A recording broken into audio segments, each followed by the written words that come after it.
আজকে তোমাদেরকে ছোট্ট একটা টিপস দিই। হ্যাঁ বন্ধুরা, তো দেখো বলছি, একটা ছোট্ট জিনিস খেয়াল করে দেখবে তোমরা, কোয়ালিটিফুল ভিডিও কাকে বলে। তো সব সময় এই কথা তোমরা শুনছো বড় বড় ক্রিয়েটারদের মুখে যে তোমার ভিডিও কোয়ালিটিফুল হতে হবে। কোয়ালিটিফুল মানে কি? দেখো, আমি যেটুকু জেনেছি, বুঝেছি, শুনেছি সেটাই তোমাদেরকে বলছি। আমিও নতুন, আমি যা কিছু নতুন শিখছি সব সময় তোমাদের জন্যই তো করছি।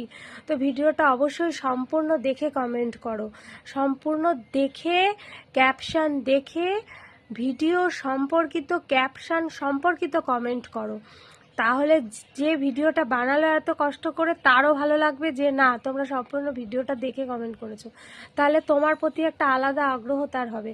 তোমরা হচ্ছে জানছোই যে কমেন্টের ছাড়া কোনো রাস্তা কিন্তু নেই। সবাইকে তোমার পরিবারে জোর করে নিয়ে আসতে হবে তোমার ভিডিওতে। কেমন করে? না, একটা গঠনমূলক কমেন্ট করে।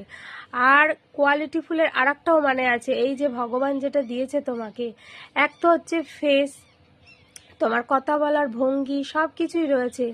আর এই ভয়েসটাকে ব্যবহার করো ভালোভাবে। কথা সব সময় যখনই ভিডিও বানাবে, লং ভিডিও দিচ্ছ বা তোমার অরিজিনাল ভয়েস যখন বসাচ্ছ, কথা একটু স্পিডে বলার চেষ্টা করবে। তাহলে কিন্তু ভিডিওটা একটু কোয়ালিটিফুলের দিকে যাবে। আর ভিডিওর মধ্যে বেশিরভাগ সময়ই চেষ্টা করবে, মানুষ কেন দেখবে তোমার ভিডিওটা, বলো কেন দেখবে? যদি তার মধ্যে কিছু থাকে তাহলে না দেখবে, যেটা মানুষের ভালো লাগবে। সেটা কোনো মজাও হতে পারে, আনন্দও হতে পারে, গানও হতে পারে, দেখতে ভালো লাগাও হতে পারে, সব কিছুই হতে পারে।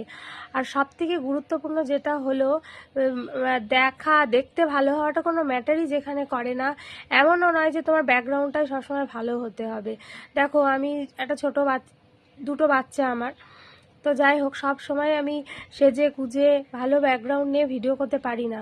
ঘরের মধ্যে বসে বসেই ভিডিও করি। কিন্তু তোমার বলার ভয়েসটা আর তোমার ভিডিওর মধ্যে কোনো শিক্ষণীয় বিষয় থাকতে হবে, যা থেকে মানুষ কিছু শিখতে পারবে, উপকৃত হবে। তাহলেই সেটা হবে একটা কোয়ালিটিফুল ভিডিও। বুঝতে পেরেছো? এইভাবে ভিডিও করো। ভিডিওটা দেখার জন্য অনেক অনেক ধন্যবাদ। তো যারা আমার কে ফলো করে দিয়েছো তাদেরকে তো অনেক ধন্যবাদ। আর যারা এখনও ফলো করনি, তাড়াতাড়ি ফলো করে দাও। এরকম ছোট ছোট ইনফরমেশান আর টিপস তোমাদেরকে আমি সর্বক্ষণই দিতে থাকবো। ধন্যবাদ।